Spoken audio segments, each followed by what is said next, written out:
Louvado seja o nome de nosso Senhor Jesus Cristo, para sempre seja louvado. Chegamos à nossa liturgia diária dos irmãos sanguíneos, na terceira semana da Páscoa, nesse dia 19/4, e o texto que vai nos iluminar hoje é Atos dos Apóstolos, capítulo 9, versículo do 1 ao 20. Caríssimos irmãos, hoje o relato de Atos ressalta em seu texto aquilo que movia o coração de Saulo nesse instante, no instante da perseguição que ele, com cartas da sinagoga, fazia contra os cristãos da igreja primitiva. O texto, o interessante é que ressalta que Paulo respirava ameaças. Nós estamos falando aqui de perseguição e de morte. Respirar, nós sabemos que é algo imprescindível, necessário para a vida. É o ar, o ruar de Deus que entra em nossos pulmões e oxigena todo o nosso cérebro, nossa corrente sanguínea. E volto a dizer, nos dá a condição de viver. A teologia do texto de Atos vai dizer então que Paulo ele vivia na ameaça contra os cristãos. Ele vivia da ameaça contra os cristãos. Significa dizer então que o sentido da vida para Paulo era terminar com esta seita, e é assim que os judeus entendiam no começo do cristianismo, que dizia que Jesus Cristo era Deus. Paulo persegue. Outrora esteve na morte do diácono Estevão, agora ele mesmo, fariseu, persegue os cristãos. Saulo, ele tem em si duas perspectivas. A primeira, ele é versado na lei. Ele é aquele que é um homem bem instruído. Vai nos dizer o santo da igreja que ele era de estatura pequena, aproximadamente 1,5 m de altura, era de um corpo, seu físico forte, calvo, de nariz grande. Essa é a estatura, é o jeito que descreve um santo da igreja, São Paulo apóstolo. E é este que persegue os cristãos. É este homem histórico que vai atrás para matar, para prender todos os cristãos. Mas ele é versado na lei, porque ele é fariseu. Uma outra característica de Paulo é que ele crê na ressurreição como todos os fariseus criam. Bom, este Saulo, a caminho de Damasco, tem um encontro com Jesus ressuscitado. No meio do caminho ele cai por terra. E o interessante aqui é ressaltar que quando nós lemos no texto que Saulo caiu por terra, ou alguns dizem que ele estava a cavalo, outros de a pé, podemos então teologizar das duas formas. Quando a gente vê que Paulo cai por terra, significa o seguinte: se ele estava a cavalo, então quer dizer que ele estava com um animal de guerra, ele estava para fazer guerra. Quando o ressuscitado lança ele no chão, a primeira coisa que ele faz é sair do animal de guerra. Ao cair no chão, ele toca a Adama, daí terra vermelha, daí da onde vem a palavra Adão, primeiro ser vivente. E Paulo, ao cair por terra, significa que ele está sendo recriado agora por Jesus, que é o novo Adão. Ele cai por terra. Aqui, ele pergunta a Jesus. Não sabe ainda que é Jesus, mas pergunta: quem és, Senhor? Kyrios. Ele usa o termo Kyrios, Senhor. Por quê? Ao ver a luz da ressurreição, ele, como um fariseu, logo vem à mente dele aquilo que ele sempre estudou. Deus está à frente dele. A luz de Deus, então, por isso ele usa a terminologia Kyrios, que queres Senhor. Aqui Jesus de Nazaré responde: eu sou Jesus a quem tu persegues. Interessante da teologia de Atos dos Apóstolos é que Jesus primeiro ele diz: eu sou, a mesma forma que o Pai se revelou a Moisés. Eu sou significa Irie Asher Irie. Eu serei o que serei, ou eu me tornarei o que me tornarei. O que? Eu sou Jesus, a salvação que vem de Deus. Eu serei o que serei, isto é, eu sou o Salvador e serei o Salvador para sempre. Então, é um verbo, o nome de Deus é um verbo que é eterno, que é, era, que é e que será. Eu serei o que serei. Então veja, percebamos que Jesus, quando fala com Paulo, ele se revela. Primeiro, quem ele é? Ele é o eterno. O eterno que é a salvação do Pai. Eu sou Jesus, a quem tu persegues. E aqui nós entramos num segundo momento dessa perícope, dessa passagem bíblica, que é Jesus. Vemos que ele se revela ser aquilo que ele é. Eu sou Deus. E quando nós estamos configurados a Jesus, nós somos a sua igreja. A igreja que Deus desejou. E se Deus desejou, ela de alguma forma existia já no seu coração. Quando ela passa a existir a partir dos apóstolos, ela continuará para sempre. As portas do inferno não prevalecerão contra ela. Quando nós nos configuramos com Jesus de Nazaré, nós somos a igreja de Cristo. Então, esse Cristo que está sendo perseguido, eu sou Jesus a quem tu estás perseguindo, é a igreja. E a igreja é Jesus. Quando somos perseguidos, estão perseguindo o próprio Jesus. Quando nós somos os perseguidores, saibamos também que nós estamos perseguindo a Jesus. A via aqui é de mão dupla, dependendo da posição que nós ocupamos.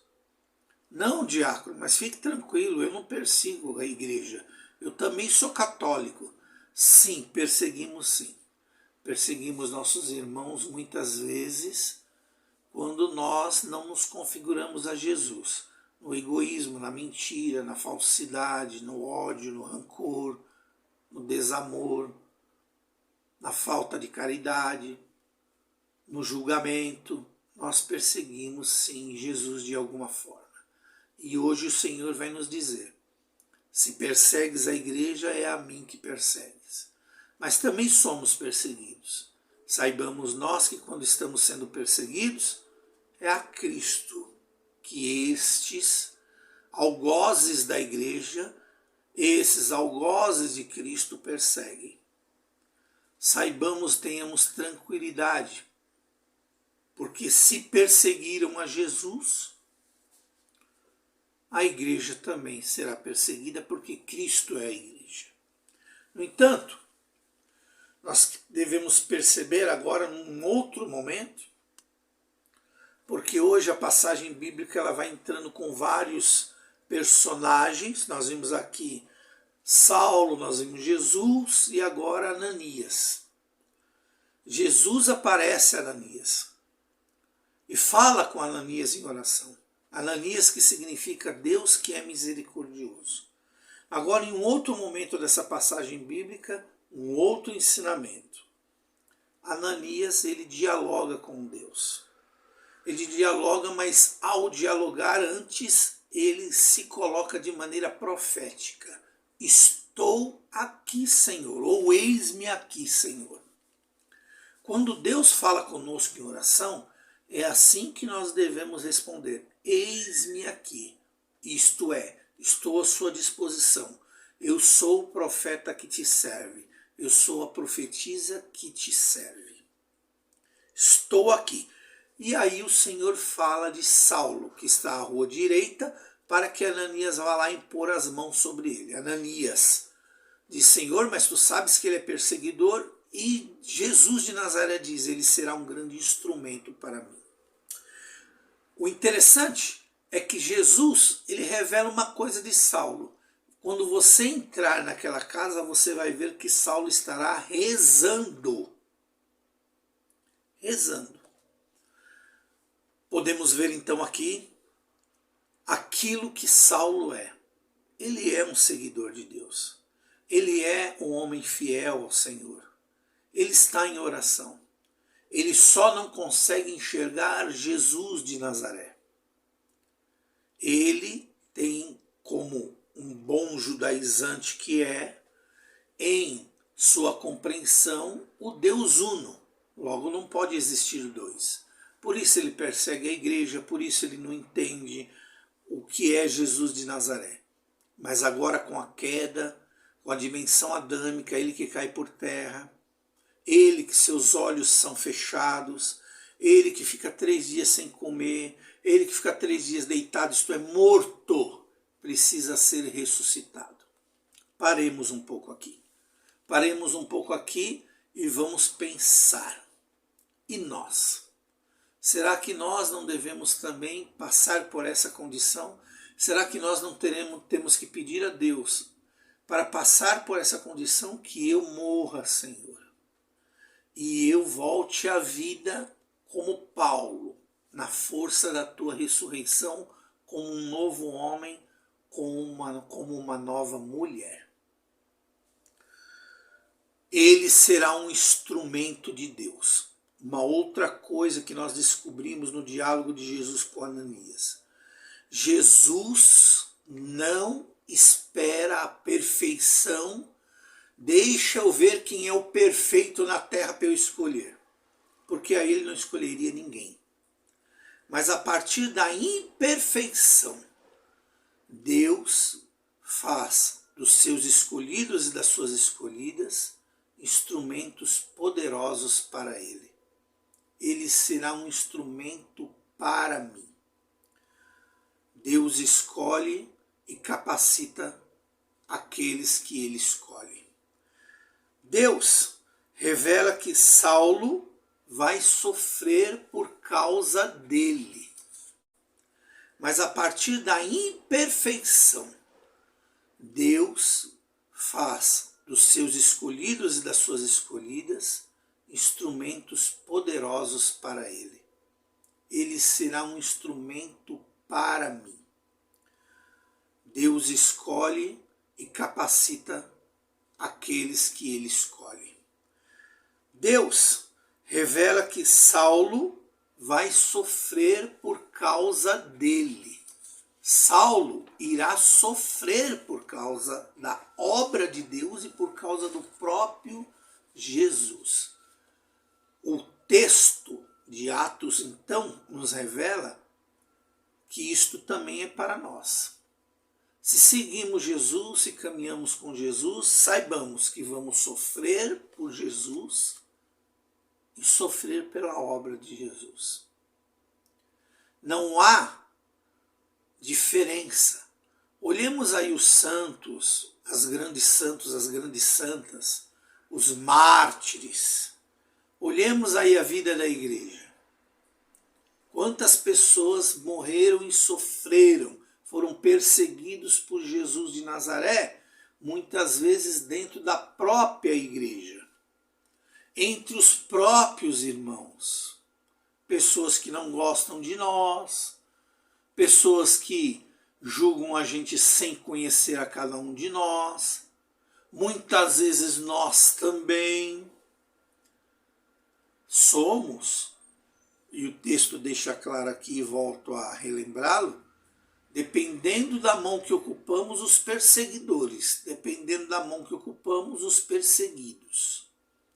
Jesus quer que nós nos configuremos a ele.